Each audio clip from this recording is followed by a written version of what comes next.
Wow, this game has really amazed us, and Capcom impressed us enough for a complete revamp of Game Night's Entertainment's video review series. We've actually annihilated the old way of doing video game reviews and now grade the game in 5 factors: gameplay, design, if it's challenging, its fun factor, and of course the game's lasting appeal. One last thing, we no longer grade games 1 through 10 either. Now we just do 5 out of 5.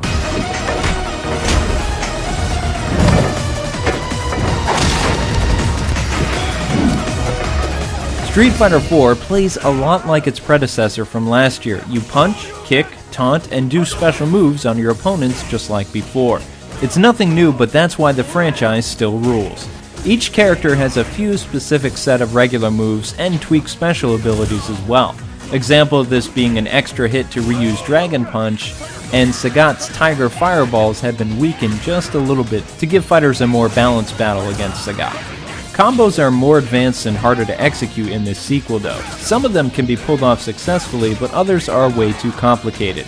However, this game does offer new additions to your arsenal as well, this being 2 Ultra moves, although only one can be selected before a battle. That option takes a page right from Street Fighter III, and that's actually a very good thing.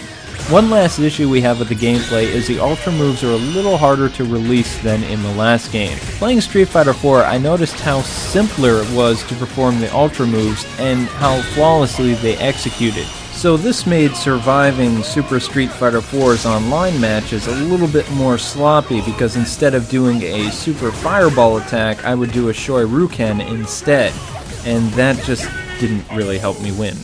Aside from the complex combos and revamped Ultra combo moves, the gameplay is very solid and still great. Back in 2008, when Capcom unveiled the game's visuals, I was just blown away with the art direction that they took. I mean, the cel-shaded ink painting visuals were cool, but the game also had that Street Fighter II vibe, even though it was in high definition, and it looked great. Luckily, the same engine is brought over for the sequel, and the detail, environments, and the characters get a few tweaks here and there, and it worked out very nicely. Anime cutscenes reappear in this game, but they're done in a different animation style than the last one. However, the good thing about this is the full motion video scenes are different, and they flesh out the characters more, but they also continue the story from where the last game left off. The user interface is a lot simpler to navigate, and online has a lot more features than before, like playing in ranking matches or team battles with friends. If you had problems with the unbalanced characters from the last game, then fear not gamers, this is a lot better.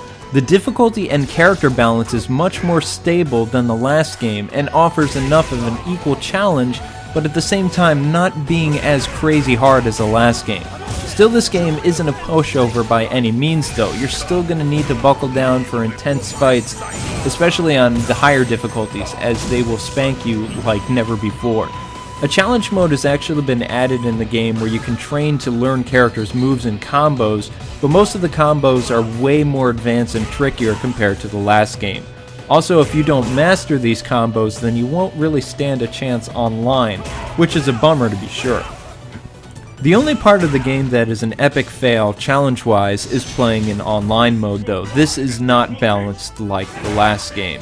This is because of the gamers that you actually fight lie about their ranking, so there's no way of knowing who you will actually fight against, with the players masquerading their skill and is really a B or A player, so their goal is to actually earn a perfect round. The online friend system doesn't really work that well either, and it's very confusing to actually fight with your friends. Most of the online players that you meet are there to compete, so Capcom has kind of catered to their needs above normal Street Fighter fans.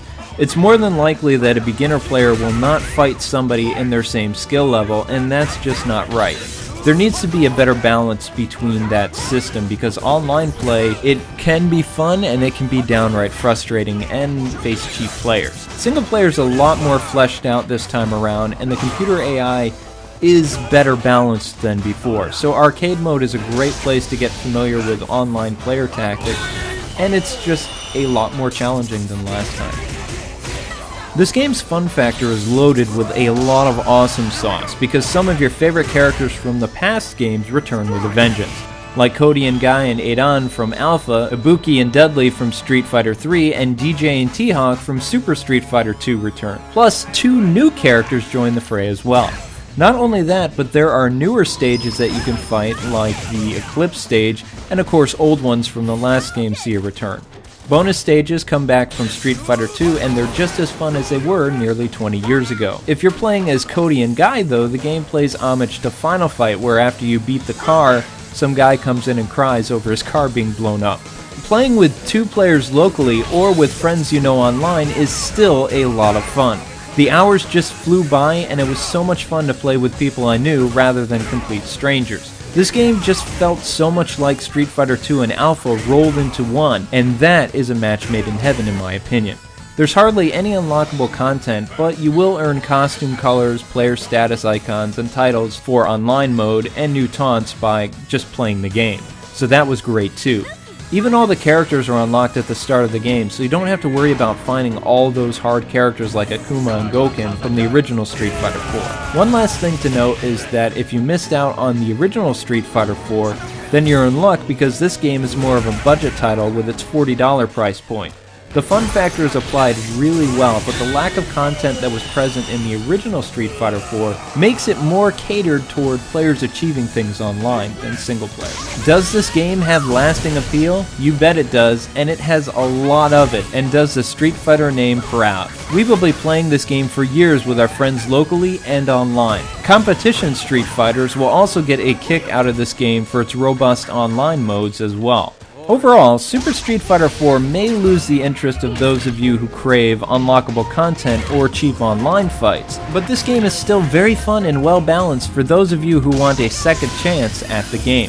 So Game Nights TV gives Super Street Fighter 4 on the PlayStation 3 and Xbox 360 a 4 out of 5. This game is definitely worth checking out, guys.